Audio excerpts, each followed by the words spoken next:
mais ce n'est pas le cas pour lui ce soir. Ben non, la connexion dans son village est mauvaise. Les SEM, Michel, pas les autres. Oui, oui. Bien, bonsoir. Donc, Michel Lagage, je suis protocole du club. Je vous souhaite la bienvenue. Donc, j'ai une petite présentation de notre conférencier qui s'appelle Isabelle. Non, c'est pas Isabelle. Pardon. Non, on ne fait pas dans le transgenre encore. Mais... Voilà. Donc, je rappelle, pour éviter de déranger, vous coupez votre micro en bas et à gauche, là. Pour ceux qui ont des questions, vous le mettez que lorsque vous voulez parler, sauf le conférencier, bien sûr. Donc, je rappelle que la paléontologie est la science qui étudie les êtres et organismes vivants ayant existé au cours des temps géologiques basés sur l'observation des fossiles. C'est bien ce qu'on disait tout à l'heure. Donc, notre conférencier, François Esculier, il est directeur d'une société qu'il a créée en janvier 2002. Nous l'accueillons ce soir. Il est paléontologue, vertébriste de formation, gère le fonds des fossiles ainsi que des archives et coordonne les recherches scientifiques et techniques pour le dégagement, la restauration et la reconstitution des spécimens. C'est pas marqué pour les rotariens, mais enfin, tant pis. Oui, mais… Alors, l'objet social de cette société est principalement orienté vers la restauration des spécimens paléontologiques ou géologiques, ainsi que la création et la confection de moulages à partir de spécimens de sciences naturelles. De même, la société commercialise et loue ces spécimens originaux ou leurs moulages. François est aussi en charge des dossiers techniques associés à chaque spécimen reconstitué, comme celui fourni pour l'opération de démontage et stockage de la baleine du musée Guimet de Lyon, ainsi que la restauration et le stockage du Camarasaurus et du Mosasaur du musée des Confluences. Il y a toujours des noms un peu compliqués. Je pense que lui, il va pouvoir en parler. Donc, il a, comme formation, il a un diplôme d'études universitaires générales de sciences naturelles, une maîtrise de géologie, il a un diplôme approfondi DEA de sédimentologie et paléontologie, et une attestation d'études universitaires d'anthropologie physique, évolution humaine à Lyon. Voilà. Le parcours professionnel de 1993 à 2002, après la découverte d'un squelette de rhinocéros à Ghana dans l'Allier, il sort vraiment pas de l'Allier, là. Création de l'association Rhinopolis, jusqu'à 12 permanents salariés. Il assure les fonctions de président, puis directeur de cette association. Donc, je vais lui laisser la parole parce que si c'est moi qui fais la conférence, il n'aura plus rien à dire. Et c'est bien, moi je trouve que c'est pratique quand même. Voilà. Ben, il fallait m'envoyer le texte complet. Voilà, donc je passe la parole à moi. Que Lucien, tu veux dire deux mots? Oui, je vais juste dire un petit mot parce que, associé à ce projet de visioconférence ce soir, il y a une personne qui a beaucoup œuvré par derrière, qui s'appelle Lucie Hélène, qui est donc la présidente du club de Ghana, qui est là ce soir avec nous. Et avec Lucie, on a beaucoup aussi travaillé depuis nos premières rencontres lors de la journée, des journées du CIP France-Mauritanie, sous la présidence de Bernard, et au mois d'août. Et donc, depuis, nous travaillons ensemble beaucoup sur le projet Mauritanie, et c'est grâce à elle que l'on a pu avoir un matériel à un tarif particulièrement intéressant et particulièrement performant. Voilà. Et en plus, je le dis tout de suite, Lucie est en train aussi de s'associer au projet des cloches, peut-être, de Valence-Rovaltac. Voilà, donc je voulais le préciser. Et bien sûr, elle a une entreprise de soins. Elle est docteur des animaux. Voilà, donc je préfère le dire de cette façon-là. Merci Lucie d'être présente et merci à ton club et merci à ton paléontologue de nous animer cette soirée. Voilà, je vous laisse et à vous la parole, si vous le voulez bien. Oui, donc c'est vrai que Lucie s'occupe des animaux vivants et moi plutôt quand ils ont un peu dépassé la date limite, ils sont un peu plus état de squelette. Alors, oui, vas-y.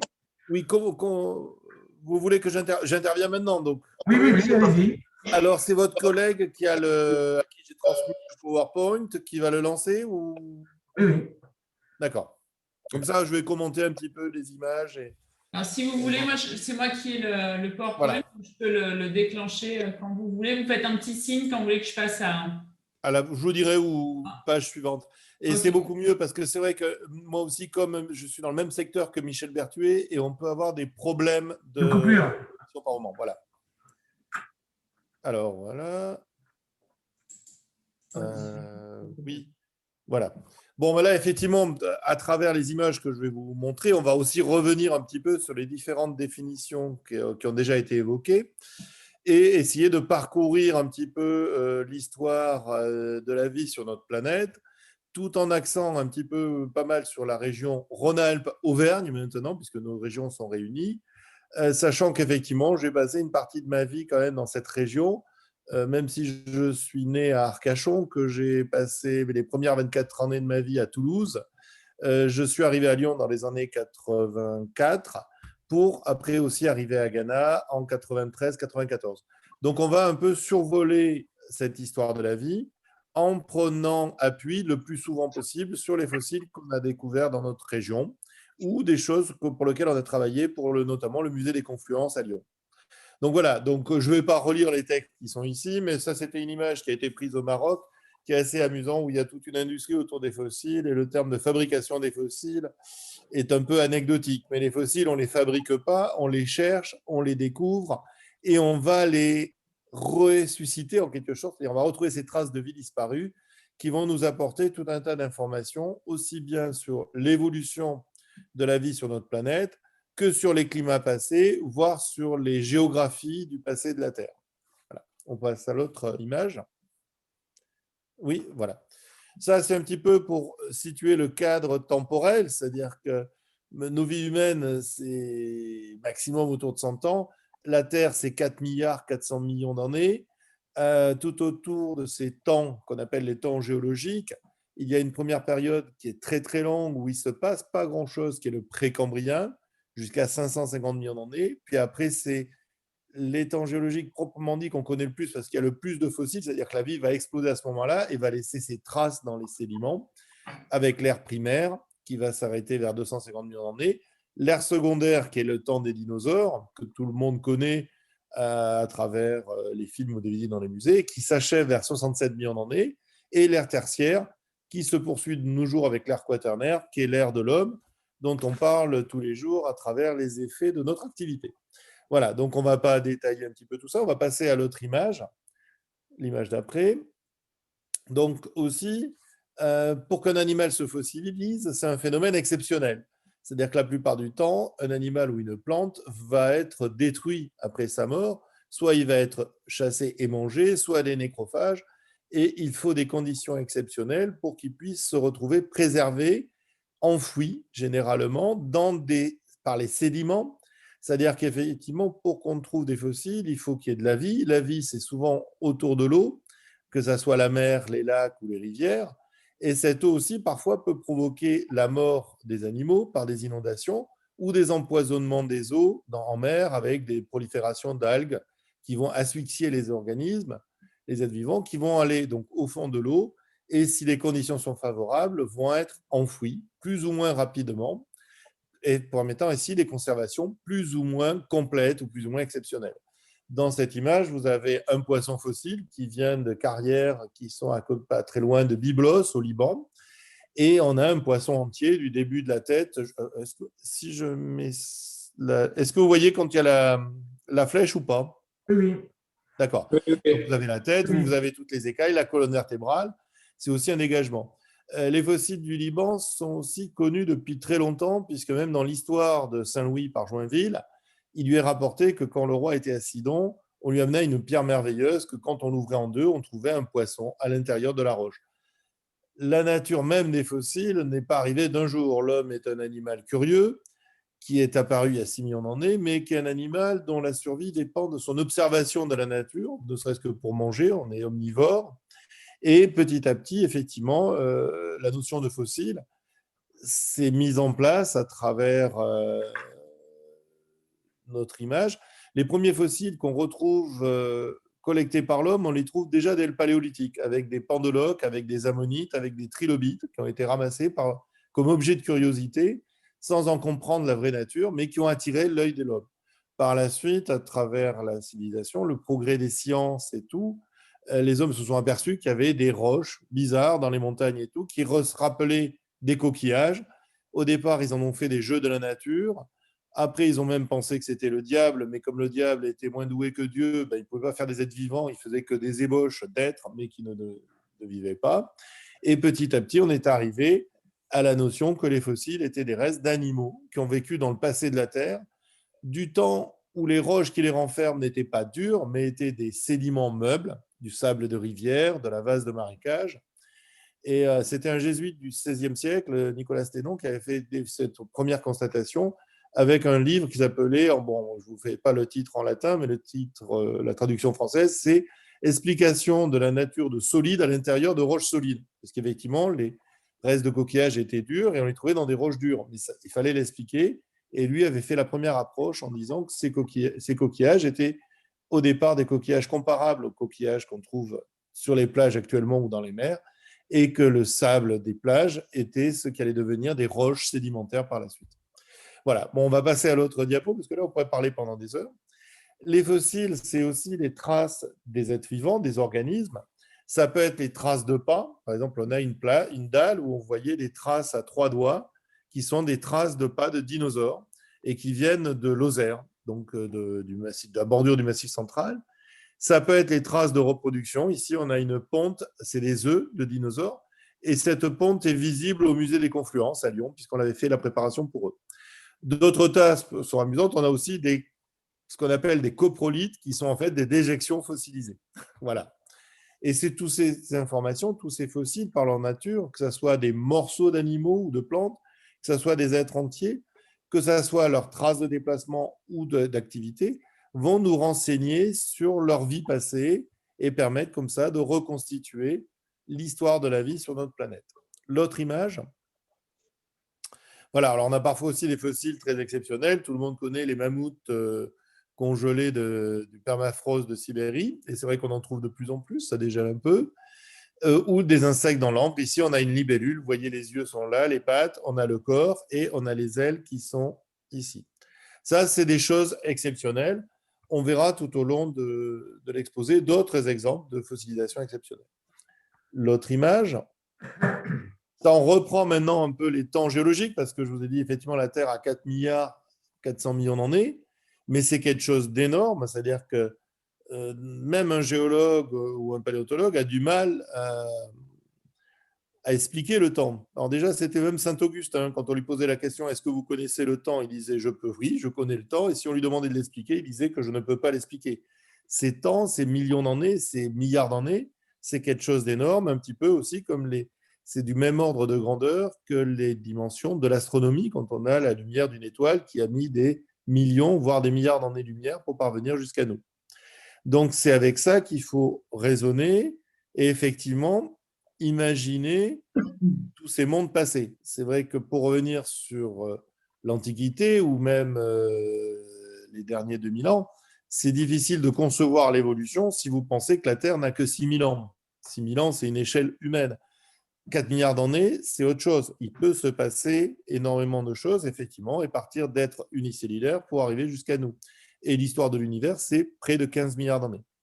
Donc, quand on revient ici, c'est-à-dire qu'on ramène les temps géologiques, 4 milliards 400 millions d'années jusqu'à nos jours, par rapport à une horloge, ça nous donne à peu près aussi quel est l'ordre d'apparition des êtres sur notre planète. Pendant toute cette période, du début jusqu'à ici, c'est ce que je vous ai appelé tout à l'heure le précambrien. C'est le moment où la vie va apparaître, très tôt certainement, première trace de vie vers 3,5 milliards d'années. C'est ce qui a dû se passer aussi sur la planète Mars, puisqu'on en parle toujours de nos jours. Mais comme on a de l'eau présente en grande quantité sur Terre et qui va le rester, la vie va continuer petit à petit son évolution. D'abord des êtres unicellulaires, des bactéries, des virus, des formes de vie très très simples, puis par la suite des formes de vie avec des noyaux, des cellules plus complexes, apparition aussi de la sexualité vers 2 milliards d'années, ainsi de suite, pour arriver à la diversification Et à partir du moment où, depuis à peu près 1 milliard d'années, 600 millions d'années, on a des êtres multicellulaires avec des fonctions complexes, la vie va exploser dans sa diversité et dans sa conquête des milieux. C'est-à-dire qu'effectivement, on s'aperçoit de nos jours que la vie est présente partout sur Terre, depuis les grands fonds océaniques, depuis même des sources thermales, même dans certaines grottes très très profondes ou tout en haut des montagnes. Ce qui est aussi un espoir pour toute la science qui est l'exobiologie, de savoir comment la vie a pu se développer sur notre planète.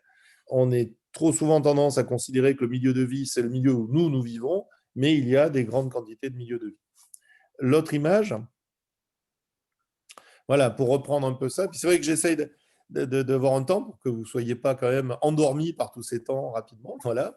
C'est un petit peu le début de notre planète, effectivement, qui s'est formé sur, en même temps que le système solaire, il y a 4 milliards 400 millions d'années, sur l'emplacement d'un ancien système stellaire qui avait explosé, donc des débris de poussière. Et effectivement, par les phénomènes de gravité, ces poussières vont s'agglomérer les unes aux autres pour faire une partie centrale qui est le Soleil, qui à partir d'un moment et d'une certaine masse va s'allumer, et d'autres ensembles d'amas qui vont donner les planètes du système solaire. Dans ce système solaire, au tout début, comme il y a énormément de poussière, de matière, de météorites et d'autres choses, la Terre primitive va être soumise à un énorme bombardement. Et vous voyez dans cette photo, c'est des roches, c'est des granites. Normalement, le granit, c'est très dur, mais qui a été bombardé, c'est-à-dire qu'il y a eu un énorme impact de météorites qui a broyé la croûte, et ainsi de suite. Et pendant les premiers 300 millions d'années de l'existence de la Terre, ça va être ça, donc la vie ne peut pas être possible. En même temps qu'il y a ces météorites ne renferment pas que des métaux ou des éléments, elles renferment aussi de l'eau, comme les comètes.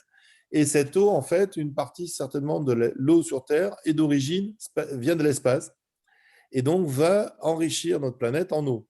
Et il se trouve que notre planète est à la bonne place dans le système solaire, ni trop près, il ne fait pas trop chaud, donc l'eau ne s'évapore pas, ni trop loin, il ne fait pas trop froid, et donc on n'a pas que de la glace, même si on verra que par moments on a eu des épisodes glaciaires intenses sur notre planète. Et en même temps aussi, dans sa position dans le système de poussière qui va se former, on n'est pas qu'une planète gazeuse comme Jupiter, on est aussi une planète avec beaucoup d'éléments. Notre noyau est constitué de fer et de nickel, tout un tas d'éléments et de produits qui vont constituer la diversité de notre planète en termes de géologie, avec tous les phénomènes géologiques qui vont se passer aussi depuis 4 milliards d'années, qui vont avoir une conséquence, c'est la dérive des continents, c'est-à-dire que les continents se déplacent sur notre planète très très lentement, mais à l'échelle des temps géologiques, on assiste à des géographies très changeantes, et on va le voir à travers des images. Et en même temps qu'on a ces géographies qui changent, on a des milieux et des environnements qui changent, donc ça va être tout le temps, la vie va être soumise à une pression de sélection, une pression environnementale qui fait qu'elle va se diversifier de plus en plus. Donc l'autre image. Ça, c'est aussi pour expliquer ces débuts qui sont assez lents et qui ont un peu une importance, c'est-à-dire que souvent, on associe la vie à l'oxygène. Or, dans la Terre primitive, il y a 4 milliards d'années, 3 milliards d'années, il n'y a pas d'oxygène. L'oxygène est un produit oxydant. Dès qu'il y a de l'oxygène libre, qui va se produire dans des éruptions volcaniques ou dans la haute atmosphère par la décomposition de molécules d'eau par les ultraviolets du Soleil, cet oxygène va s'associer avec tout ce qu'il trouve sous la main. L'oxygène même a des fonctions pour tuer le vivant, donc on a l'oxygène, on a tout ça. La vie du départ, des premières origines de la vie, il y a 4 milliards d'années, 3 milliards et demi d'années, a besoin d'énergie. Mais elle va fuir l'oxygène, ça va être des fermentations, ça va être des réactions du vivant très simples, qui sont assez faibles aussi en rendement énergétique, et c'est aussi pour ça que la vie va être très réduite, très peu diversifiée et va mettre beaucoup de temps en fait à s'installer. Vers 2 milliards et demi, 3 milliards d'années, en fait, là les chiffres sont un peu discordants, mais on est toujours dans une échelle de temps très grande. Il y a une forme de vie qui va se développer qu'on appelle les cyanobactéries, donc c'est des bactéries, mais qui vont mettre en place, qui vont être les premières à développer la photosynthèse. Et la photosynthèse, c'est quelque chose de super, c'est-à-dire c'est ce qu'utilisent les plantes, c'est-à-dire qu'on utilise l'énergie du soleil pour prendre des molécules d'eau, d'H2O, de CO2, et avec cette énergie solaire, on va faire des sucres et on va avoir un produit polluant. Donc la première grande pollution de la planète, ce n'est pas l'homme qui l'a faite, c'est les bactéries, et ce produit polluant, c'est de l'oxygène. Donc on va aller voir l'autre diapo. Et donc, voilà, ça, on avait l'image des stromatolites. Et on a, par exemple, ces roches qui sont à ma gauche, qu'on appelle les Iron Banded Formation, qui sont effectivement la principale source de minerais de fer sur la planète. Ça date de 2,5 milliards d'années et elles sont dues à l'activité de ces cyanobactéries. C'est-à-dire que ces cyanobactéries, par leur photosynthèse, vont dégager de l'oxygène, vont aussi stocker de l'énergie. Ça va leur être très favorable pour leur développement et elles vont coloniser tous les océans de la planète. La planète, même à l'époque, on pense qu'elle était complètement recouverte d'eau, qu'un océan unique. Et donc, l'océan va rouiller pendant à peu près plusieurs centaines de millions d'années, puisque comme il n'y avait pas d'oxygène avant, nos océans étaient très riches en métaux présents, notamment du fer et notamment aussi des minéraux d'uranium. Les principaux gisements de fer de la planète et d'uranium datent de cette période, du Précambrien. À partir du moment où l'oxygène aura rouillé et oxydé tous les métaux dans les océans, la teneur en oxygène va augmenter d'abord dans les océans pour arriver à 7%. Et une fois que les océans sont saturés en oxygène, cet oxygène va partir dans l'atmosphère pour arriver petit à petit à la teneur qu'on connaît de nos jours, qui est à peu près de 20%. C'est un petit peu les histoires de science-fiction avec la terraformation, c'est-à-dire que la vie qui est apparue sur Terre va aussi rendre la planète encore plus vivable. Mais il va falloir qu'elle s'adapte à nouveau à cette énorme pollution qu'est l'oxygène, et la vie va mettre en place la respiration, qui est le phénomène inverse, c'est-à-dire qu'avec de l'oxygène, on va brûler des sucres pour que les cellules puissent utiliser cette énergie pour croître et multiplier et se diversifier. Et c'est au même moment aussi que la sexualité va apparaître, c'est-à-dire qu'avant, une cellule mère donne 2 cellules filles quasiment identiques, donc il faut les variations du patrimoine génétique, c'est vraiment exceptionnel, donc ça arrive que très rarement, donc on n'a pas une grande diversité, avec la sexualité qui au départ est peut-être même un cannibalisme, c'est-à-dire qu'une cellule qui en mange une autre, vont mélanger leur patrimoine génétique et lors de ce mélange, on a une plus grande variabilité de l'ADN qui va entraîner une plus grande variabilité des descendants sur lequel la sélection naturelle va jouer. Voilà, c'est un petit peu ces choses-là, ça permet de cadrer l'origine de la vie sur Terre et de voir que la vie, ce n'est pas une simple aventure et qu'effectivement, il faut tout un tas de variations, de modifications pour arriver au monde qu'on connaît de nos jours. En même temps que ce développement d'oxygène a un autre effet aussi, c'est-à-dire que l'oxygène, notamment dans l'atmosphère, les molécules d'oxygène vont s'associer par 3, ça donne l'ozone et ça va protéger notre Terre des rayons ultraviolets du Soleil. Pendant une partie du Précambrien, tant que la teneur en oxygène n'est pas grande, la vie même se passe dans les océans, mais à une profondeur d'eau qui n'est pas atteinte par les UV. Avec ces changements d'atmosphère, la vie va se rapprocher de plus en plus de la surface de air et eau, et par la suite va pouvoir coloniser notre Terre. L'autre image. Oui, voilà. Alors ça, c'est pour vous montrer aussi les exemples de la vie au Précambrien. C'est pas très folichon. On a ça, Crypania spiralis, c'est les petits trucs qui sont là. On fait penser à des marques de feutre ou de stabilo. Et c'est la première fois où on a des fossiles qui sont visibles à l'œil nu, parce qu'avant, c'est vraiment des choses très, très petites qu'on va trouver de manière exceptionnelle. Et ça, c'est des colonies algaires qui se mettent là. Et vers 700 millions d'années, on a cet animal, Dickinsonia, qu'on retrouve dans des sédiments du Précambrien un peu partout sur la planète, en Australie, au Pays de Galles, au Canada, en Sibérie. On a un axe central et tout un tas de segments, et qu'on pense être peut-être une sorte de verre plat. Mais c'est avec ce type de fossile qu'il faut reconstituer nos origines. Ce n'est pas toujours facile. Donc l'autre image, ça c'est aussi pour montrer un petit peu des choses que justement les géologues et les paléontologues vont montrer, parce que de nos jours on nous parle sans arrêt du réchauffement climatique. Alors je ne suis pas climato-sceptique, mais en tant que géologue, je le remets, le changement climatique, dans un contexte beaucoup plus général. C'est-à-dire que là, vous avez les courbes de température, il y a des moments où il fait chaud. Nous, on est ici, c'est-à-dire que globalement, même si on a un réchauffement qui est observable en ce moment, qui est en partie dû au fait qu'on est dans un âge interglaciaire, c'est-à-dire qu'il y a 20 000 ans, on avait quand même des moraines glaciaires à hauteur de Lyon, on ne les a plus maintenant. Bourgoin-Jallieu était sous 500 mètres ou 1 km de glace. Donc, on est dans une des périodes les plus froides de notre planète, pas la plus froide, mais effectivement, on est dans un interglaciaire, donc ça se réchauffe. Et par contre, l'activité humaine rajoute quelques degrés, quelques incertitudes et surtout va très vite. Ce qui fait que c'est beaucoup plus compliqué pour la vie de pouvoir s'adapter à ce changement climatique qui est rapide depuis 100 ans. D'autres périodes, par exemple, on voit, ça c'est l'ère secondaire, l'âge des dinosaures, les températures moyennes, c'est de 10 à 20 degrés, c'est-à-dire qu'à l'ère secondaire, on n'a pas de calotte glaciaire du tout, par exemple. On est dans une température. Il y a ce qu'on appelle des dinosaures polaires, c'est-à-dire qu'ils vivent dans le nord des continents, avec effectivement une nuit polaire et un jour solaire, mais ils ne connaissent pas la glace. Par contre, on a d'autres périodes, des périodes de glaciation intense, permo-carbonifère, mais surtout à l'Ordovicien et au Précambrien, avec, on va voir l'autre image, où effectivement, vers 700 millions d'années et 450 millions d'années, la Terre a été complètement recouverte d'une couche de glace. Donc l'effet snowball. Alors ça, c'est dû à des phénomènes liés au gaz carbonique, au CO2. On parle effectivement d'un gaz à effet de serre. Mais effectivement, si on a développement des régions géologiques à des silicates, ça va fixer les CO2, donc il n'y a plus de CO2, donc on n'a plus d'effet de serre, plus de réchauffement, il va faire froid. Et effectivement, la Terre s'est complètement gelée. Et après, il a fallu que la seule source de CO2 à ce moment-là, la vie va se mettre dans des fonds océaniques, ça va être plus compliqué, ça va être le dégagement petit à petit par les volcans. Et après la pluie, le beau temps, les climats vont revenir. Et cet épisode est passé. Et la vie a survécu aussi bien à 700 millions d'années qu'à 450 millions d'années. Mais chaque fois qu'il y a des phases d'extinction, la phase d'après est à nouveau une grande phase de biodiversité. Ça, c'est juste pour remettre un peu dans 10 ans. Des catastrophes, la Terre en a déjà eu beaucoup.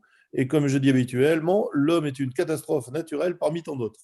Mais effectivement, on a quand même des conséquences. Et il ne faut pas qu'on néglige notre impact sur l'environnement, sachant qu'aussi, on a les moyens de changer les choses. C'est-à-dire que l'homme n'est plus tributaire des climats. Le climat, la température ne joue plus sur notre sélection naturelle. S'il fait froid, vous n'allez pas vous laisser pousser la barbe et les cheveux et les poils. Vous mettez un pull. On a la possibilité de modifier l'environnement avant que l'environnement nous modifie, que ce soit notre environnement personnel ou l'environnement autour de nous. Donc la question qu'on peut se poser plutôt, en tant que géologue avec ce recul, c'est pourquoi faire de la Terre un enfer quand on peut en faire un paradis? Maintenant, on va passer à l'autre diapo. Voilà, justement, alors maintenant, là, dans notre région Rhône-Alpes-Auvergne, on a assez peu de terrains fossilifères qui sont antérieurs à 350 millions d'années, 300 millions d'années, ce qui est déjà pas mal. Pour trouver des fossiles du début de l'ère primaire, il faudra aller dans le sud, du côté de la Montagne Noire, vers Béziers, dans ces secteurs-là. Mais maintenant, par contre, là, ce qui est intéressant, c'est de voir la géographie qui est complètement différente. Ça, c'est au niveau de la planète. On a un seul continent qu'on appelle la Pangée. On a un seul océan, Pantalassa. Et ici, Lyon, c'est quelque part par là. On est au milieu d'une chaîne de montagnes qui faisait à peu près la taille de l'Himalaya et qui était située sous l'équateur. Ça, c'est au Carbonifère et au Permien, donc autour de 300 millions d'années.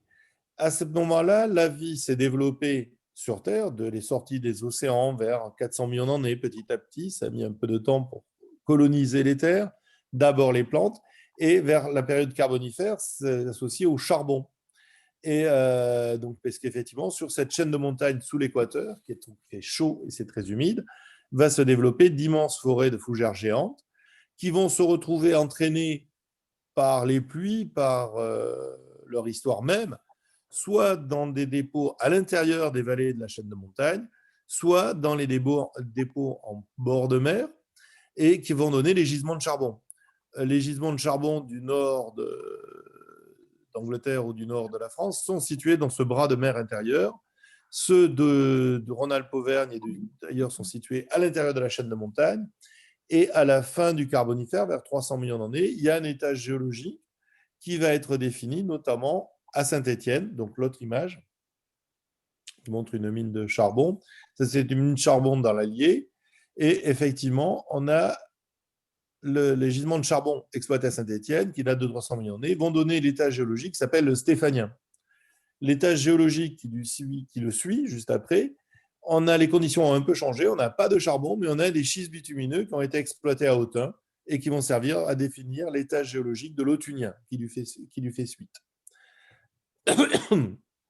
Donc ça, c'est aussi, quand on prend les étages géologiques, cette histoire géologique de la planète, on a souvent des noms un petit peu barbares pour définir les temps géologiques, mais ils font référence à des sites géologiques majeurs dans des régions, quand la géologie et la paléontologie vont mettre en place tous ces systèmes au cours du 19e siècle. Et donc, effectivement, les mines de charbon de Saint-Étienne avaient une flore particulière et ont défini le stéphanien, différent des terrains qu'on trouvait après à Autun, qui eux ont défini l'autunien. C'est juste des exemples. L'autre image. Alors, notamment dans ces forêts de fougères géantes et dans l'Allier, donc à Commentry, où il y a aussi des mines de charbon, on a trouvé des grandes quantités d'insectes ont été trouvées à la fin du 19e siècle sous l'initiation en fait de M. Fayolle, qui était le directeur des mines de Commentry et qui a incité ses ouvriers, pendant leur pause et à côté de leur pause, à ramasser les fossiles.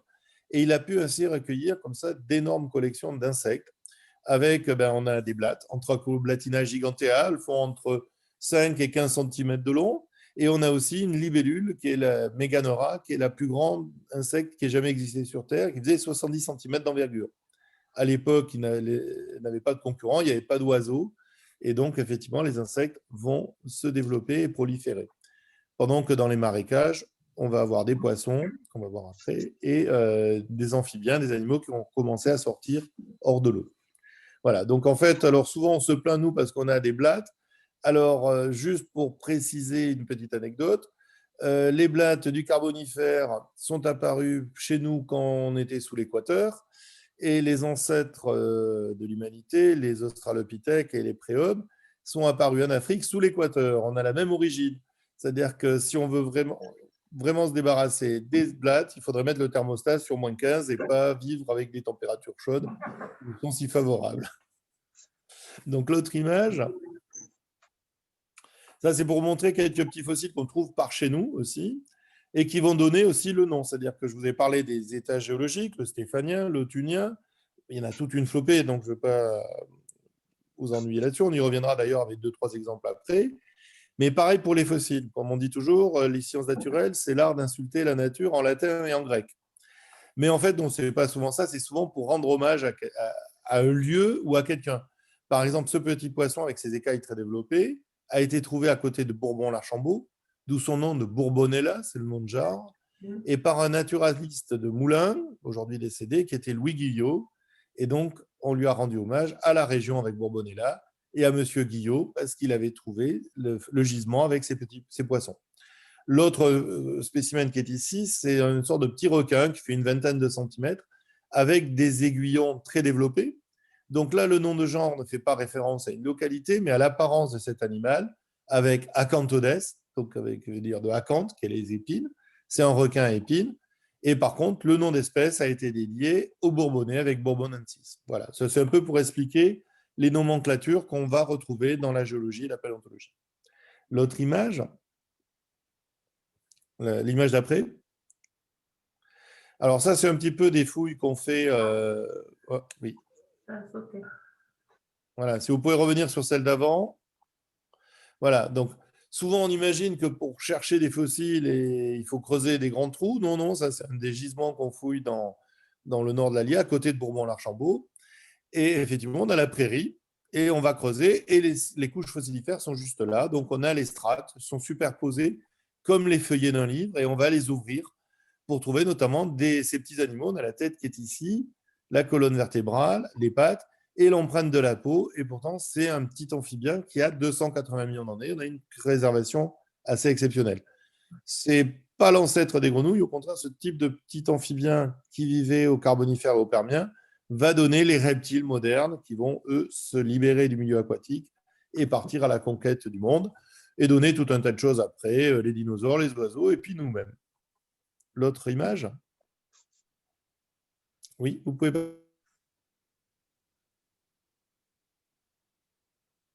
Ah. Coupure. Une coupure de... Bug informatique. Salut François. Comment? Sur François. Voilà. Ah oui, c'est peut-être ma connexion Internet qui ne marche pas très bien. Oui, c'est à peu près du même niveau que Michel Berthuet. Il y a une Je suis coupure juste de à 30 5 secondes. minutes de chez lui, donc c'est normal. Là, c'est aussi pour vous montrer un petit peu tout un tas de choses. Alors, on continue avec notre géographie. On voit effectivement ici, on commence à avoir des dislocations dans la Pangée. Petit à petit, ça va s'ouvrir, ce qui va donner l'océan Atlantique par la suite et d'autres phénomènes intéressants. Donc ici, si on reprend bien notre carte, Lyon est ici. Et on a effectivement les reliefs qui se sont aplanis, c'est-à-dire qu'on n'a plus une haute chaîne de montagnes, on a des sortes de grandes plaines sur lesquelles vont effectivement les dinosaures vont laisser leurs traces un peu partout, mais on va retrouver leur reste assez rarement.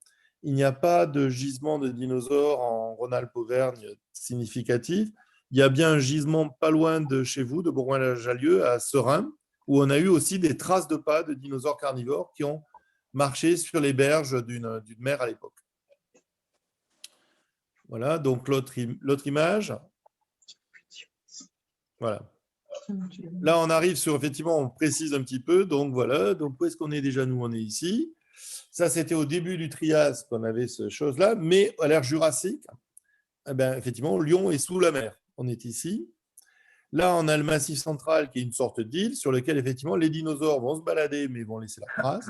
Mais nous, on est sous l'eau.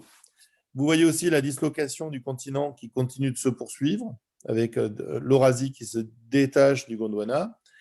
On est là. Et aussi, l'étage donc, du milieu de l'ère secondaire s'appelle le Jurassique, parce que les terrains sédimentaires du Jura sont essentiellement formés à ce moment-là, avec des dépôts marins ou des dépôts d'atolls coralliens, et donc vont donner le nom à cette période géologique du Jurassique, dont on va regarder quelques exemples. Donc, on est sous l'eau. L'autre image. Et voilà, par exemple aussi, effectivement, on va voir des sédiments qui vont se déposer au fond de cette mer chaude, des sédiments calcaires, des marnes, mais aussi des couches sédimentaires très riches en fer. Et ça, c'est un bloc donc, qui vient de la Verpillière, donc ça, c'est à 15-20 km de Bourgoin-Jallieu, et qui ont été exploités au 19e siècle, comme minerai de fer. Et effectivement, on avait ce qui permet de comprendre aussi l'essor industriel de la région du Rhône, et de la région de la région du Rhône, au 19e siècle. Les mines de charbon, c'était Saint-Étienne. Les mines de fer, c'était la région de la Verpillière et cette partie du Dauphiné. À partir de là, vous avez tout un tas de fonderies et d'industries qui vont se mettre en place au 19e siècle autour de l'activité minière. L'activité minière est là parce qu'il y a une histoire géologique et une histoire paléontologique de notre région. Alors, les ammonites, c'est ces petits coquillages qui sont là. Là aussi, c'est un bloc qu'on avait préparé pour le musée des Confluences. Et voilà à quoi ressemblait l'animal vivant. Alors là, c'est une ammonite qui vient de Roanne, elle. Et en fait, ces ammonites sont des céphalopodes, c'est-à-dire une tête avec des pieds, avec les tentacules qui sont reconstitués là en métal, comme les pieuvres, les seiches ou les nautiles. Et ça, c'est des fossiles qui sont très abondants, qu'on retrouve dans tous les sédiments marins de l'ère secondaire à travers la planète. Ces animaux vont disparaître en même temps que les dinosaures. Il y a 67 millions d'années. On va mettre l'autre image. Alors, effectivement, on a d'autres animaux qui vivaient dans les mers de l'époque, notamment ceux-là qu'on appelle les ichthyosaures. Donc, ce n'est pas un poisson, c'est un reptile marin qui font entre les plus petits, faisaient à peu près 1 mètre de long, les plus grands, plus de 10 mètres, avec, par contre, qui avait une allure de dauphin, mais avec 4 nageoires. C'est-à-dire qu'un dauphin, il n'y a que des palettes natatoires antérieures. Là, on a celle de l'avant et celle de l'arrière. Notamment sur les carrières Lafarge à Belmont, donc du côté de Tarare, il y a eu un squelette de près de 10 mètres de long qui a été trouvé et qui est exposé dans l'espace Pierrefolle, donc dans ce secteur-là. Mais alors, en même temps, bon là, ça c'est un exemple significatif. En même temps, on a d'autres animaux, on a des crocodiles marins, on a des plésiosaures, tout un tas d'autres choses qui vivaient dans les mers de l'époque. Donc, l'autre image, voilà. Ça, c'est pour vous parler un petit peu des dinosaures, souvent, effectivement, parce que tout le monde va vous en parler. Peut-être que vos enfants ou petits-enfants vont vous poser des questions après. Donc, les dinosaures, c'est un groupe très, très particulier d'animaux terrestres pour la plupart. Donc, on pensait terrestres pendant très longtemps. Et maintenant, on s'avère qu'ils ont colonisé vraiment tous les milieux. Et voilà. Et les dinosaures, en fait, ça va à toutes les tailles, depuis la taille du colibri jusqu'à la taille de la baleine. Certains marchaient sur 2 pattes, d'autres étaient à 4 pattes, certains étaient carnivores, d'autres herbivores et d'autres insectivores. En tout cas, le terme de dinosaure veut dire dino grand, donc c'est des sauriens de grande taille. parce qu'au tout début du 19e siècle, quand on les a trouvés, peut-être que les paléontologues et les gens qui ramassaient les fossiles étaient myopes, donc ils ramassaient que les gros os. Donc d'où ce terme, effectivement, de sauriens gigantesques et le succès qu'ils ont eu à ce moment-là. C'est-à-dire qu'effectivement, il y a un truc qui est amusant avec les dinosaures et la paléontologie, c'est que la science, depuis un moment, met à mal toutes nos certitudes et nos convictions. Un certain Galilée nous a expliqué qu'on n'était plus le centre de l'univers, mais un petit caillou qui tournait dans l'espace. Au 19e siècle, on a Darwin qui nous dit qu'on n'est plus le fruit de la création divine, mais qu'on fait partie de l'histoire de la vie et qu'on est de banales bestioles, même si on fait des choses exceptionnelles. Mais avec la paléontologie, on va ressusciter tous les dragons, les chimères et les monstres de nos légendes. Donc c'est pour ça aussi que les dinosaures ont un succès, parce qu'effectivement, on nous montre de magnifiques bestioles qui auraient pu nous faire très peur si on avait vécu, mais heureusement, on ne vivait pas à cette époque-là. Donc c'est vrai que c'est une des raisons du succès de ces animaux. Donc l'autre image, l'image d'après, oui, ça ne repasse pas. L'image. Voilà. Alors, on revient en arrière, juste. Encore avant.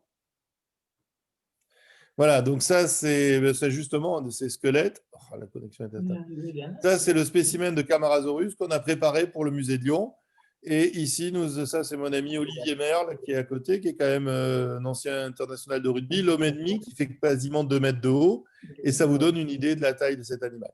Donc là, ce spécimen ne vient pas d'Auvergne, il vient du centre des États-Unis, du Wyoming, des Rocheuses. Et c'était pour aussi illustrer, donc il est exposé actuellement, il fait partie des collections du musée des Confluences à Lyon. Voilà, donc c'est quelque chose d'assez amusant. Donc ça, c'est un des exemples. Il fait 14 mètres de long, donc une jolie bête. L'autre image, si je peux avoir l'autre, voilà, ça c'est le moulage d'un squelette de T-Rex, donc que tout le monde connaît. Ça fait aussi 13 mètres de longueur. Et donc c'est vrai qu'on aimerait bien un jour qu'effectivement à Confluence, il y ait un original de T-Rex qui soit exposé. C'est une longue histoire. Depuis une dizaine d'années, on travaille à ça. Donc là aussi, c'est un dinosaure carnivore. Vous avez des dents pointues. Ça mange de la viande. C'était l'un des plus grands prédateurs qui ait jamais existé sur Terre. L'autre image. Alors ça, c'est aussi pour montrer que souvent, on peut les découvertes paléontologiques, on peut les faire, et c'est des choses très particulières. Bon, ça, c'est une étude sur laquelle on a travaillé sur un fossile trouvé en Mongolie. Au départ, en fait, on n'avait été trouvé que ses bras, donc sous son nom de Deinocheirus, qui veut dire bras géant, et Mirificus, jusqu'à ce qu'on retrouve le crâne et qu'on s'aperçoive que cet animal, qui fait aussi 14 mètres de longueur, qui est très grand, en fait, avait une histoire, c'est-à-dire que la Mongolie était une terre de dinosaures. Il y a eu beaucoup de fossiles de dinosaures de trouvés, d'abord par l'American Museum, par Teilhard de Chardin d'abord, les Français, puis les Américains qui sont arrivés après pour exploiter dans les années 20, qui ont trouvé tout un tas de fossiles. Et en 1923, la Mongolie a adhéré au système communiste sans intervention du système de l'Union soviétique, donc ce qui lui a valu une position à part, et donc avait mis en place, donc interdit aux Américains de revenir.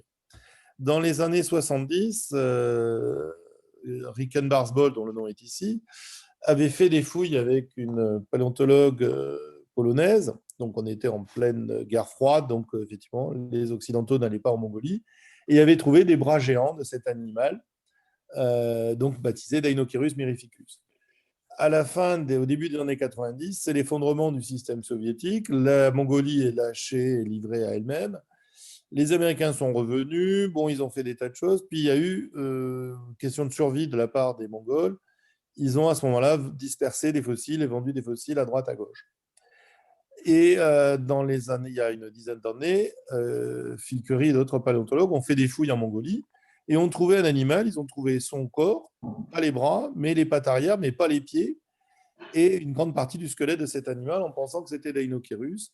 Et pendant ce temps, nous, avec un de mes amis, on avait acheté à des marchands au Japon toute une série d'ossements qui venaient de là et qu'on avait montré à différents paléontologues, notamment Pascal Godefroy. Il y en avait le crâne et les pattes arrière de cet animal et quelques os de la main.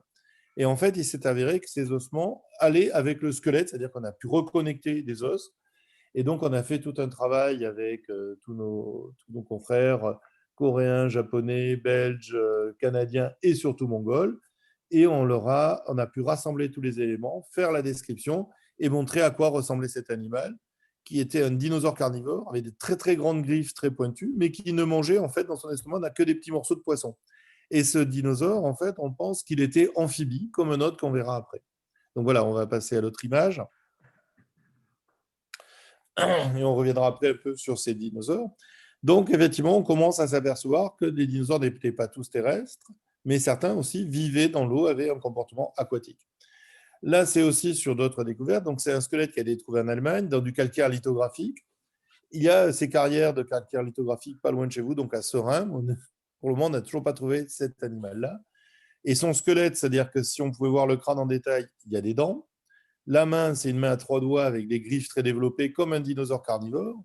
Et il y a une longue queue ici, avec des vertèbres, comme un dinosaure carnivore. Par contre, là, un peu partout, on a des traces de plumes.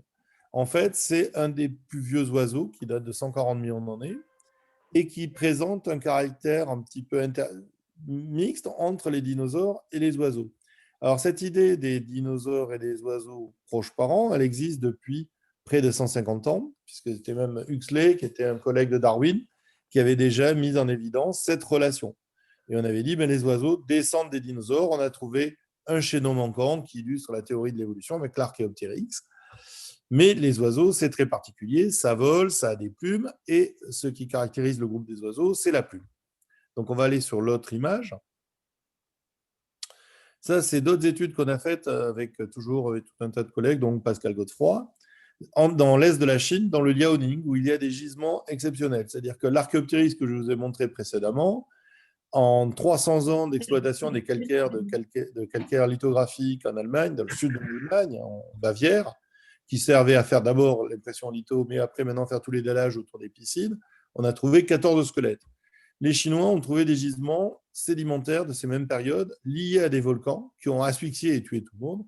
Et eux, ils ont trouvé des milliers de spécimens fossiles, d'oiseaux primitifs et de tas de formes qui permettent de mieux retracer cette histoire entre les dinosaures et les oiseaux.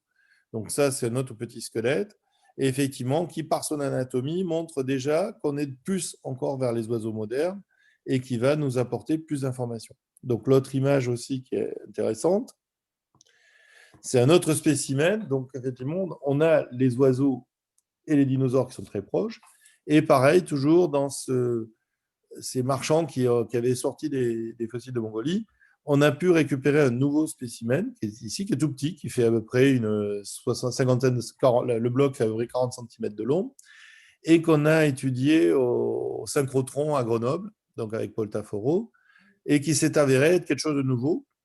Donc là, effectivement, les paléontologues, notamment Ricken Barsbold, avaient décidé que pour cet animal, de dédier le nom d'espèce Asclaraptor à Madame Askla Oswolska, avec qui il avait trouvé les bras du Deinocheirus. Et dans le nom d'espèce qui est ici, ils ont décidé de me dédier à moi, puisque j'avais contribué à retrouver les autres morceaux du Deinocheirus et trouver ce spécimen. Et il a eu beaucoup de succès, parce qu'il y avait même des mangas au Japon qui parlent de l'Asclaraptor, et c'est une petite star. Sauf que cet Asclaraptor, ben, il ne passait pas son temps sur Terre, il passait son temps dans les eaux. C'est-à-dire que là, effectivement, maintenant, entre le Deinocheirus, Asclaraptor et un autre dinosaure qui est le Spinosaure, on sait que ceux-là vivaient en milieu aquatique et même en milieu, soit dans des grands lacs, soit même en milieu marin. C'est-à-dire que les dinosaures ne sont plus que terrestres, ils sont aussi aquatiques. L'autre image. Et là, c'est pour revenir aussi sur encore autre chose. C'est toujours un spécimen de l'est de la Chine, où on a un squelette qui est complet, d'un petit dinosaure, un psittacosaure. C'est l'ancêtre des tricératops, des gros dinosaures herbivores qu'on a à la fin du Crétacé. Sauf qu'ici, on a en fait des grands filaments. Et la reconstitution de cet animal va nous montrer un dinosaure encore couvert de sortes de plumes, de protoplumes, de choses très bizarres.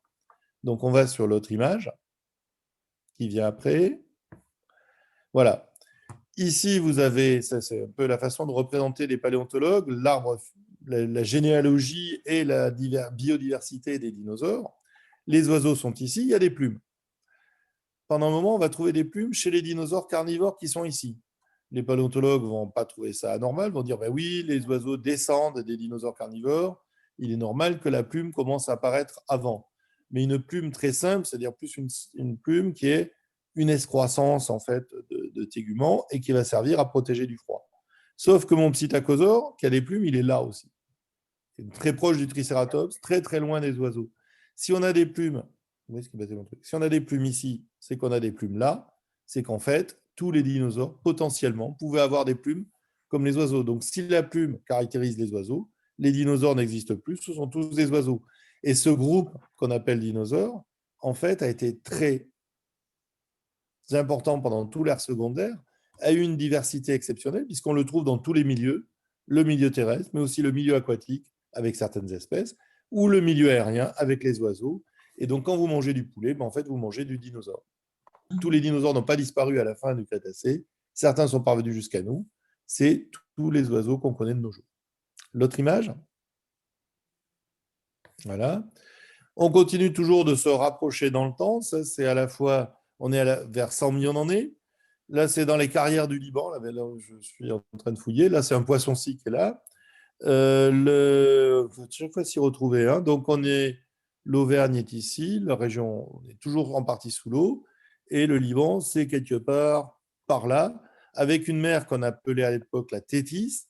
Et cette Tétis va progressivement se retrouver comprimée entre l'Afrique et l'Europe pour donner par la suite la chaîne des Alpes et des Pyrénées.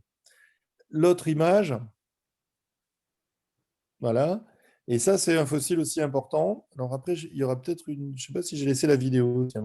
C'est un fossile qui a été trouvé dans ces terrains du Liban qui ont 100 millions d'années, qui a une allure de serpent. La tête est ici.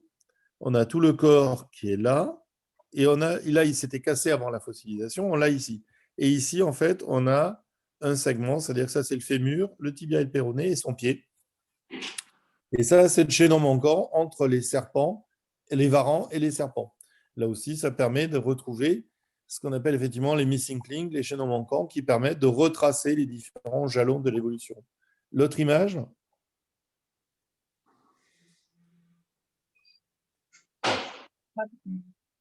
Oui, bon, voilà. Oui, parce qu'il y avait une autre chose. Alors, ce serpent primitif, Podophis, que je vous ai parlé, il a aussi été étudié à Grenoble, au synchrotron de Grenoble, par Paul Taffero. Et on a pu sortir par l'imagerie médicale très poussée du synchrotron avec l'accélérateur de particules tous les os de sa patte arrière et de mieux comprendre l'évolution de la perte des pattes et l'aspect serpentiforme des serpents, qui ont d'abord une origine marine, c'est-à-dire que les premiers serpents sont des animaux marins qui vont après repartir sur la terre. Et quand vous voyez un serpent, même quand il nage dans l'eau, c'est en serpentant, et de même quand il est sur la terre ferme. Alors, pour revenir maintenant un petit peu à la fin de cette période, c'est 65 millions d'années, c'est la disparition des dinosaures qui est due à un grand changement au niveau des environnements, avec soit l'impact d'une météorite, dont on a la trace à Chicxulub, donc dans le Yucatan, au Mexique, mais en même temps qu'on a, dans la paléogéographie de l'époque, on a à cette date-là, de la fin des dinosaures, cet impact de météorite. Et l'Inde qui est ici, on a ce qu'on appelle les trappes du Décan, qui sont aussi d'immenses dépôts volcaniques, mais qui ont duré pendant 500 000 ans et qui couvrent des territoires énormes, la surface de la France et tout ça. Donc, il est sûr qu'à la fin du Crétacé, la fin de l'âge des dinosaures, on a deux phénomènes qui vont perturber les environnements, provoquer d'énormes pollutions. Un phénomène d'origine extraterrestre, cette météorite, avec un impact et un effet, on va dire, instantané, puisqu'une météorite, ça va dans l'espace à 40 km/s. L'atmosphère, c'est 40 km, donc en une seconde, ça va percuter la Terre. Elle fait 10 km de diamètre. L'énergie dégagée va être énorme, d'énormes nuages de poussière. Ça pourrait expliquer effectivement une sorte d'hiver nucléaire, de poussière qui bloque la photosynthèse, perturbe complètement les écosystèmes, les chaînes alimentaires et va faire disparaître une grande partie des êtres vivants. Mais au même moment, depuis 500 000 ans, même avant, on avait déjà tous ces environnements été sérieusement perturbés par des volcans qui vont dégager beaucoup d'anhydride sulfureux et donc provoquer aussi des instabilités climatiques et tout ça. Donc effectivement, quand il y a ces phénomènes, un désastre écologique, comme je l'ai évoqué, il y a plusieurs causes. Et une des autres phénomènes, c'est-à-dire que pendant la guerre froide, les Russes et les Américains se sont amusés à un jeu avec leurs mathématiciens. Si je fais sauter une bombe nucléaire chez moi, est-ce que je peux provoquer un tremblement de terre qui rase de Moscou ou Saint-Pétersbourg et réciproquement avec Los Angeles ou New York? Et quand on applique ces modèles mathématiques de l'impact de la météorite ici, le maximum d'effet, il est là. Et c'est vrai qu'à ce moment-là, on a une augmentation de l'activité volcanique des trappes du Deccan consécutive à l'impact de la météorite et tout ça. L'augmentation de l'activité volcanique ici va faire qu'il va y avoir un énorme dégagement de chaleur au niveau de la planète, de la Terre. Et une partie du dégagement de chaleur de la Terre se fait au niveau des dorsales océaniques qui sont ici ou ailleurs. Et comme on a beaucoup de lave qui va sortir là, ces dorsales océaniques vont s'arrêter, vont refroidir.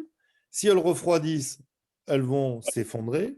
Et si en s'effondrant, elles vont provoquer une baisse du niveau des mers à la fin du Crétacé de plusieurs centaines de mètres.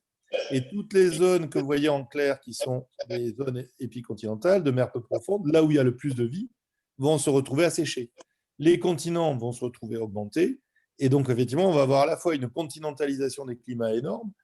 On a les poussières des volcans, la pollution des volcans avec l'anhydrite sulfureux, les poussières de la météorite, une baisse du niveau des mers, une variation des climats. C'est sûr que ce n'était pas facile de survivre à ce moment-là. Voilà. C'est-à-dire que ce qu'il faut surtout savoir, c'est qu'une catastrophe écologique, elle n'a pas une seule raison, il y a tout un enchaînement de raisons qui vont conduire au désastre. Voilà. L'autre image, alors. On se rapproche, rassurez-vous, on va bientôt arriver à nous. Hein. Ça, c'est pour revenir un petit peu à nouveau sur notre géographie. Rhône-Alpes-Auvergne, c'est par là. C'est au début du tertiaire, 50 millions d'années. Vous voyez que l'océan Atlantique est de plus en plus ouvert. La Thétis est en train de se fermer, c'est-à-dire les sédiments qui sont au fond de cette Thétis vont se retrouver dans les Pyrénées et dans les Alpes. C'est pour ça que si vous vous promenez en montagne, vous pouvez trouver des coquillages marins. C'est parce qu'avant, c'était une mer. Et on est encore au niveau des tropiques, mais notre climat va petit à petit aller vers ce qu'on connaît de nos jours. Ça, c'est la géographie à 50 millions d'années. Donc, on va passer sur une autre image. Alors là, c'est aussi toujours avec d'autres découvertes. Ça, c'était dans les gisements de phosphate du Maroc, qui était un dépôt de mer donc, du début du tertiaire. On va trouver un petit maxillaire qui fait 8, même pas 10 cm de long, et qui va se trouver par sa structure dentaire être l'ancêtre de tous les éléphants. Donc ça, c'est quelque chose auquel j'ai contribué aussi dans les années 90. Donc ça, c'est amusant. L'autre image. Là, on va maintenant un peu sur les gisements qu'on fouille aussi en région Auvergne, notamment à Mena, qui n'est pas très loin de Ghana, qui est à 30 km, où on a un lac de cratère, un des premiers volcans d'Auvergne, qui date de 65 millions d'années, 60 millions d'années, on ne sait pas trop, et qui donne une information sur juste après la fin des dinosaures. Et c'est des roches très très fines qui vont permettre de conserver plein de détails, ce qu'on appelle des lagerstats, et notamment on a trouvé un des mammifères qui s'appelle le Ménatotherium, et qui est probablement l'ancêtre des primates. Donc là, on avait repris les fouilles l'été dernier. On profite qu'on ne bouge pas beaucoup, qu'on ne prend pas trop l'avion, donc on va refouiller encore cet été et on espère trouver tout un tas de choses. Et si vous avez l'occasion de venir sur Ghana pour voir le club, je pourrais vous amener visiter les fouilles et vous pourrez trouver des petites choses avec nous. Alors on trouve pas mal de poissons, de feuilles, d'insectes et on trouve aussi pas mal de graines de pruniers. Alors là-dessus, on voit notre petit Ménatotherium qui était un animal arboricole. L'ancêtre des primates est frugivore. Et en tant que primate, il y a déjà des choses assez amusantes. C'est-à-dire que nous, êtres humains, nous faisons partie, notre vue, souvent on se plaint qu'on n'a pas des sens extraordinaires. Non, les primates ont des sens développés. On ne les a pas aussi développés que la vue d'un rapace, on n'a pas l'ouïe d'un chien, mais on est quand même dans le haut du panier au niveau de nos sens. Et notamment, on a aussi une vision stéréoscopique. Nos ancêtres vivaient dans les arbres. Si vous êtes dans les arbres et que vous sautez de branche en branche, il vaut mieux avoir une vision stéréoscopique si vous ne voulez pas vous rater la branche d'après et finir dans la gueule du crocodile qui est en bas. Ça, c'est une chose. Et on a aussi une particularité au niveau de notre vision, qui est notre vision en couleur. Beaucoup d'animaux n'ont pas la vision en couleur. Or, il se trouve que nos ancêtres, ils étaient arboricoles et en partie frugivores et insectivores. Et effectivement, il vaut mieux avoir une vision en couleur si vous ne voulez pas manger des fruits verts et être malade. Après, à l'époque, il y a 60 millions d'années, on était sous un climat tropical, il faisait chaud. Rien ne nous dit que nos petits fruits de pruniers et d'autres choses, quand le petit Ménatotherium les mangeait, n'étaient pas déjà un petit peu fermentés, voire un petit peu alcoolisés, d'où la propension des primates humains que nous sommes à supporter l'alcool. Mais l'origine est peut-être quelque part dans un lac de cratère, il y a 60 millions d'années, quelque part en Auvergne. Déjà, c'était l'histoire de la goutte. Voilà. Donc, l'autre image. Alors là aussi, c'est un petit peu les fouilles qu'on peut faire. Ça, c'est dans les mines de bitume. Notamment, c'est des anecdotes pour la région Rhône-Alpes-Auvergne. On a quand même l'entreprise Michelin qui a fait des pneus. Et il faut aussi savoir que la première route goudronnée du monde était entre Clermont-Ferrand et Dallé. Alors, ce n'est pas parce que là, quelqu'un a eu l'idée lumineuse de faire ça, c'est qu'on a des mines et des remontées de bitume dans toute cette région-là. Il y a le puits de la Poix. Donc ça, c'était des mines qui étaient à Dallé, donc à côté de Cournon. Et là, quand on rentre dedans, on a des stalactites de bitume qui se pendent d'un peu partout. Et ça, c'est quelques fossiles qu'on trouve, c'est-à-dire c'est des escargots qui ont été transformés en opale, qui est une pierre précieuse. Et avec le bitume, ça leur donne une teinte un peu bleue. C'est très joli. Alors là, ça plaît beaucoup à un de mes amis qui était à l'École normale supérieure de Lyon, la Pierre Thomas. Et c'est un peu son fossile fétiche. Donc l'autre image. On va arriver petit à petit à Ghana, avec effectivement une anecdote, c'est-à-dire que je vous avais parlé un peu de mon parcours, je suis né à Arcachon, j'étais toulousain, je suis venu à Lyon pour faire mes études de géologie et de paléontologie, et à partir de 84, je venais régulièrement dans les carrières qu'il y a dans l'Allier, soit vers Saint-Gérand-le-Puy, soit vers Ghana, qui sont en fait des dépôts d'un lac qu'il y avait à l'époque, il y a 23 millions d'années, qui occupait toute la plaine de la Limagne. Et en 93, lors d'une excursion pour Pentecôte, on a trouvé des ossements dans cette carrière, juste à côté là, et qui se sont avérés être des ossements de rhinocéros. Ces ossements m'ont conduit à prendre le contact avec le directeur de la carrière, qui était Philippe Mercelot, et donc il s'est pris au jeu donc, de nos fouilles paléontologiques, qui ont conduit à monter l'association Rhinopolis. Et en même temps que j'ai trouvé le rhinocéros à Ghana, j'ai trouvé aussi le Rotary Club de Ghana, puisque Philippe Mercelot en faisait partie, nous a présenté à tous ses membres, qui nous ont apporté une aide précieuse et une logistique et tout ça. Et c'est pour ça que je suis avec eux maintenant, de nos jours. C'est un peu de cette histoire. C'est-à-dire qu'on trouve un vieux fossile et on devient soi-même. Je passerai le commentaire. Non. Mais c'est vrai que ça a été un moment important. Donc, l'autre image. Voilà. Et dans ces carrières de Ghana qui sont exploitées pour le calcaire, en fait, on retrouve nos stromatolites. Alors, ceux-là n'ont pas 2,5 milliards d'années comme les premiers que je vous avais montrés au tout début. Ils ne sont pas trop rouges parce qu'il n'y a plus de fer à oxyder. Mais ces calcaires qu'on retrouve dans toute la plaine de la Limagne, à l'époque où la Limagne était un petit peu comme les grands lacs africains, il y a d'ailleurs le film qui avait été présenté avec le Rotary dans nos actions, qui est Les ailes pourpres, qui donnerait une très très belle image de ce que pouvait être la Limagne il y a 20 millions d'années. Et donc on a donc tout ça, c'est des concrétions dues à des algues bactériennes, des cyanobactéries.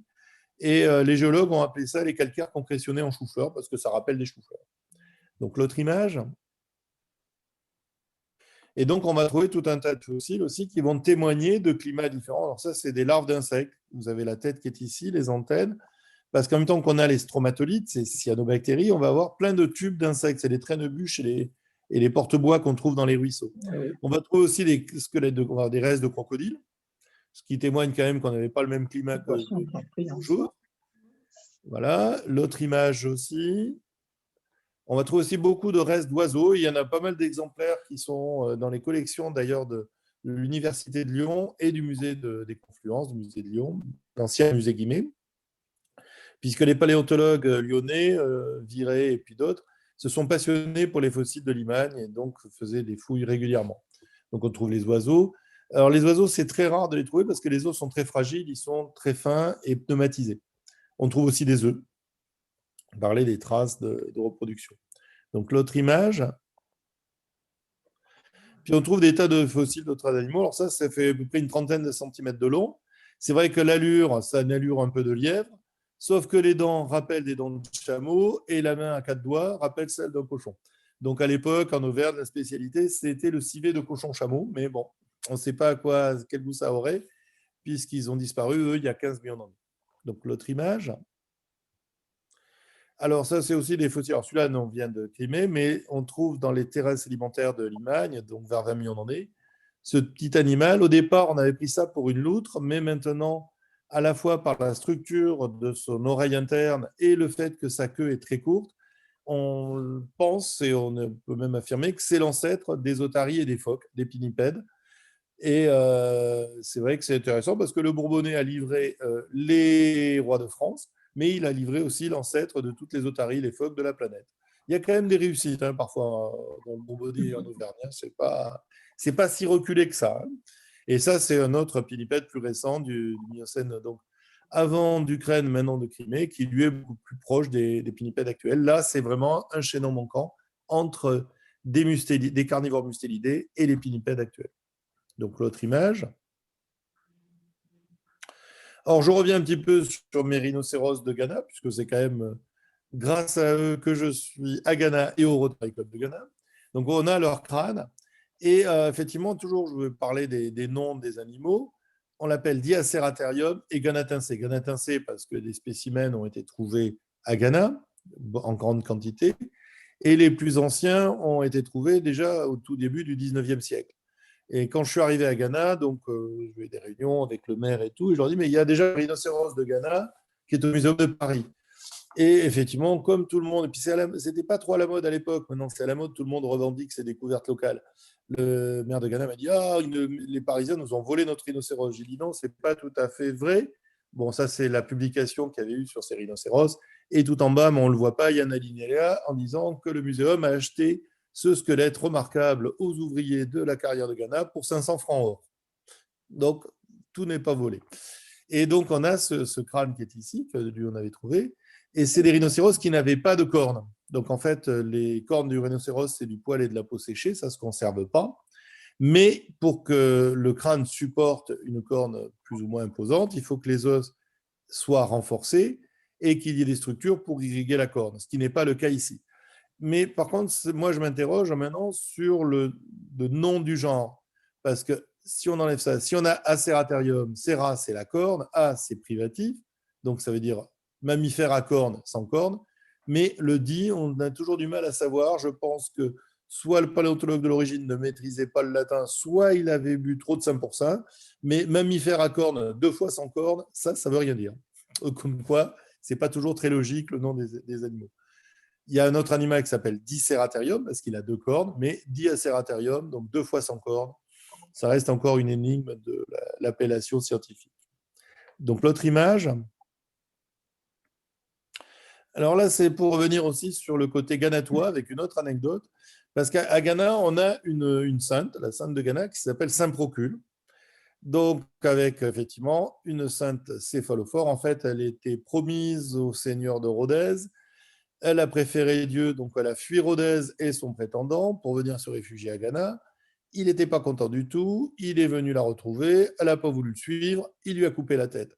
Et la légende veut que Sainte Procule, avec sa tête sous les bras, ait marché pour s'effondrer à un endroit qui est le Vallon des Chapelles, où une chapelle est bâtie en son honneur et où pendant longtemps ses restes ont été conservés. Or, il se trouve que cette chapelle de Sainte Procule, dans le Vallon des Chapelles, est juste en bas des carrières qu'on a fouillées, où on a trouvé nos squelettes de rhinocéros. Et ici, nous avons le premier squelette qu'on a trouvé. On a la cage thoracique qui est ici. On a les pattes avant qui sont devant, les pattes arrière qui sont derrière. Mais par contre, ça c'est logique, hein, pattes avant devant et les pattes arrière derrière. Mais là, on a le cou et la tête était retournée vers l'arrière. Je vous ai dit tout à l'heure, à l'époque, on est sous un climat tropical. Il y a des saisons sèches et des saisons humides. Et donc, on peut supposer qu'effectivement, une partie de nos rhinocéros, si leurs cadavres restent au soleil, ils vont se dessécher et les tendons vont faire que le cou va se tordre et va amener la tête dans une position anormale. Les carrières de Ghana, les carrières de chaux sont exploitées depuis l'Antiquité, même depuis l'époque romaine, puisqu'on trouve les pierres de Ghana dans toutes les maisons autour, voire même dans des servis de support pour faire des sculptures comme Epona, qui était la déesse des chevaux, dont une très belle sculpture a été trouvée à Ghana et qui est dans ces calcaires concrétionnés. Et aussi, on a les blocs. Souvent, nos rhinocéros sont dans des blocs de concrétion et ont pu glisser le long des pentes. Donc moi, mon hypothèse pour Sainte Procule, c'est que ce n'est pas vraiment une sainte qui s'est promenée, un être humain qui s'est promené avec sa tête sous les bras après qu'on lui ait coupé, mais qu'effectivement, les personnages du Moyen, les hommes, les Ghanatois du Moyen-Âge, en creusant des petites carrières de chaux en bas de cette vallée, ont trouvé des blocs de calcaire qu'ils utilisaient pour faire de la chaux pour leur champ, et dedans, ils ont trouvé des os. Et je vous ai dit tout à l'heure, l'homme est un animal curieux. À la fois, regardez ce qu'on fait ce soir, se retrouver autour d'un écran de télé pour parler de tout ça. Pour parler de choses et d'autres, mais aussi on a notre esprit de curiosité et on sait faire la différence entre un simple caillou et un os. Donc ils ont vu effectivement un squelette, ils ont vu les cages thoraciques, et ils ont vu quelque chose avec des dents, c'est le crâne, mais qui n'était pas en position normale, mais au niveau de la cage thoracique. Et là, ils ont construit une légende, comme il y en a eu beaucoup au cours du Moyen-Âge, où la plupart des reliques de saints et d'autres choses sont souvent associées au mythe des géants qu'il y avait avant dans l'Antiquité, et la plupart des restes de singes, je suis désolé de vous décevoir, mais sont souvent des dents de rhinocéros laineux ou des dents de mammouth. Mais c'est comme ça fait partie des choses. Alors, le problème, pour en être sûr, c'est qu'il faudrait retrouver des reliques de Sainte Procule. Malheureusement, la Révolution est passée un peu par là et a été un peu sacrilège. Il y a un infime débris à Ghana, mais il y aurait un avant-bras de Sainte Procule toujours conservé à Rodez. Donc c'est vrai que de ces jours, il faudrait aller à Rodez pour vérifier si Sainte Procule est vraiment une sainte ou la première reconstitution paléontologique d'un animal disparu il y a 23 millions d'années. Mais bon, ça c'est une autre histoire. On va passer sur l'autre image. Toujours, on se rapproche de nous et là, on commence à voir à la fois une géographie de la planète qui se rapproche de ce que nous connaissons de jour, c'est vers 13 millions d'années, ainsi que de la région. On est ici. Mais à l'époque, effectivement, la vallée du Rhône est occupée par une mer très chaude qui arrivait jusqu'à Saint-Fond, donc pas très loin, Vienne. C'était sous l'eau. Et petit à petit, l'Afrique remonte et on va avoir toujours ces sédiments marins qui vont former les Alpes, la chaîne des Alpes. Et le reliquat, ça va donner la Méditerranée que nous connaissons de nos jours. L'autre image, ouais, elle aurait pu être plus nette. Ça, c'est justement dans ces sédiments marins d'il y a 15 millions d'années, du Miocène. On va trouver notamment vers Saint-Paul-les-Trois-Châteaux des dents de requin géants qu'on appelle le mégalodon. Ça, c'est une reconstitution de la mâchoire du mégalodon, qui est un requin qu'on retrouve dans tous les sédiments marins de la planète. Il a eu un grand succès en termes d'évolution, mais ils ont disparu il y a 3 millions d'années, certainement liés à nouveau une variation des courants marins, comme on a El Niño de nos jours et tout ça, et à certains types de baleines qui vivaient liés à ça. Donc effectivement, la nourriture, les baleines disparaissant, ces requins-là ne trouvaient plus leur proie et ont disparu de même. Une des énigmes. Et alors là, 3 millions d'années, l'homme n'y est pour rien, je précise. L'autre image. Voilà, alors ça, c'est pour revenir un petit peu par chez vous. Alors ça, c'était d'ailleurs un de mes sujets d'études quand j'étais à Lyon. C'est les gisements karstiques qui sont à la Griffe Saint-Alban, donc c'est pas très loin de chez vous. Il y avait des carrières qui étaient exploitées pas loin de la voie de chemin de fer et qui renfermaient des grottes anciennes, mais des grottes qui datent du Miocène, dans lesquelles on va trouver plein de petites mâchoires de rongeurs là, c'est des lapins, de lagomorphes et de rongeurs, en grande quantité, et qui ont permis aux paléontologues lyonnais, que ce soit Depéré, Viré, et par la suite Pierre Main, donc, qui était chercheur à l'université de Lyon, de calibrer en fait ces fossiles, de pouvoir étudier leur évolution, et sans que vous le sachiez, à 15 km à 20 km de chez vous, la Griffe Saint-Alban est un repère pour toute l'Europe, pour tous les gisements du Miocène en Europe, au niveau des rongeurs et des faunes qu'on peut trouver, et on se réfère sans arrêt à ces gisements de la Griffe Saint-Alban. Ils sont tout à côté de chez vous.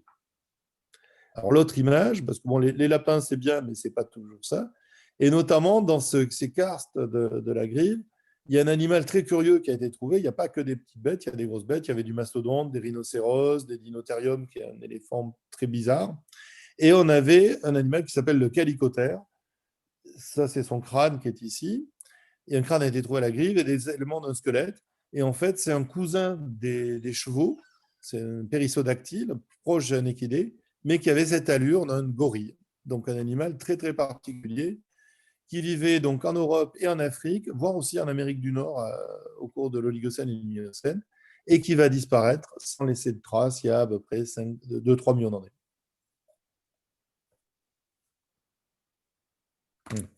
L'autre image qui est ici, donc ça c'est un autre gisement d'Ardèche, toujours de la région, et le gisement de Saint-Bosile, et on a un squelette de petit lapin, c'est surtout pour montrer les conservations exceptionnelles, avec toute l'empreinte du corps, et il y en a même ces petites oreilles qui sont là, qui ont été conservées. Ça, c'est des fossiles exceptionnels. Malheureusement, c'est une carrière de diatomite. Ça sert à faire de la pâte à dentifrice et des crèmes à polir. Et chaque jour, des milliers de fossiles sont détruits sur ce site. Mais on ne peut pas rien faire. Voilà. L'autre image. Là, on arrive à la fin. Et donc là aussi, c'est pour montrer un petit peu d'autres fossiles qu'on trouve dans la région. Bon, ce squelette, il y a un squelette de mammouth qui a été trouvé dans la montée de Choulan, à Lyon. Et aussi, on a des animaux comme des tigres à dents de sabre. Ouais, des tigres à dents de sabre, notamment à Saint-Vallier et aussi dans la Drôme. Et la dernière image. Voilà, donc avec les restes, effectivement, on arrive sur l'homme. Avec ça, c'est un reste d'un anténéandertalien. Et a priori, l'Auvergne est très riche en gisements d'entre 3 millions d'années et 1 million d'années, où il y a des traces d'outils.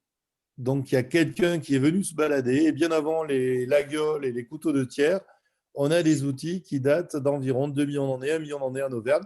Comme quoi, ça ferait beaucoup plaisir à Giscard, le plus vieil Européen du monde, est-il auvergnat, de Chillac à Châtel-Perron. Voilà. Et puis, je crois que ça en est tout. Après, il y avait juste une image, mais c'était plus pour l'humour. Voilà. Pour finir, des œuvres aussi, c'est-à-dire que notre travail de paléontologue peut aussi déboucher sur des actions artistiques, avec notamment des réalisations d'œuvres d'art qui vont s'inspirer des spécimens qu'on a, que ce soit effectivement celle-là Jurassic Park avec un artiste lyonnais, ou d'autres, on a utilisé la baleine du musée de Lyon, de Confluence, pour la mouler, pour faire une œuvre avec Philippe Pasqua à Monaco pendant un moment. Voilà, puis j'ai terminé. Ça a peut-être été un peu long, mais c'est difficile de couvrir 4 milliards d'années de vie en quelques instants. Voilà, vous n'avez plus personne. Ne dormez pas. Voilà, je suis désolé. Hein, c'est vrai que en visioconférence, c'est un peu compliqué de faire court. Oui. Bravo. Bravo. François, merci. Bravo. Est-ce que vous avez des questions pour François? Ou alors, sinon, vous pouvez aussi m'en envoyer par mail, pour répondre. Mais c'est vrai que ce qui serait le mieux, c'est que vous puissiez venir quand tout sera beaucoup plus calme et tout, nous voir au Club de Ghana et je vous ferai la visite de mon showroom et de mon laboratoire et nous reprendrons un petit peu tout cela. Effectivement, je n'avais pas prévu d'être si long, j'avais essayé d'être un peu plus court, mais c'est… Voilà. Non, très bien, très bien. François, faire court, je crois que c'est pas possible. Hein. Ben, c'est pas possible. Là, c'est… minutes, voilà. Non, et encore, là, vous ne vous rendez pas compte, là, j'en ai enlevé beaucoup. Hein. Lucie, c'est ce que tu m'avais dit, hein, c'est toujours difficile de réduire. Oui.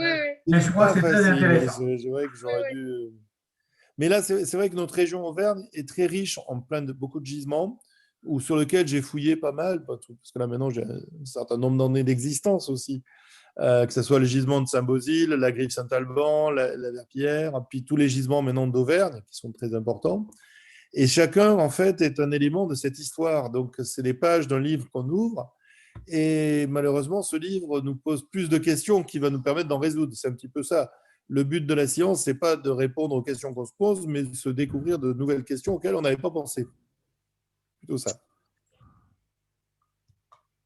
Ok. Et ben voilà. D'accord. Bonjour. Eh ben, François, merci pour cette soirée. Hein, c'est très sympa. Je dis aussi à Lucie et à toute l'équipe de Ghana, ben, merci pour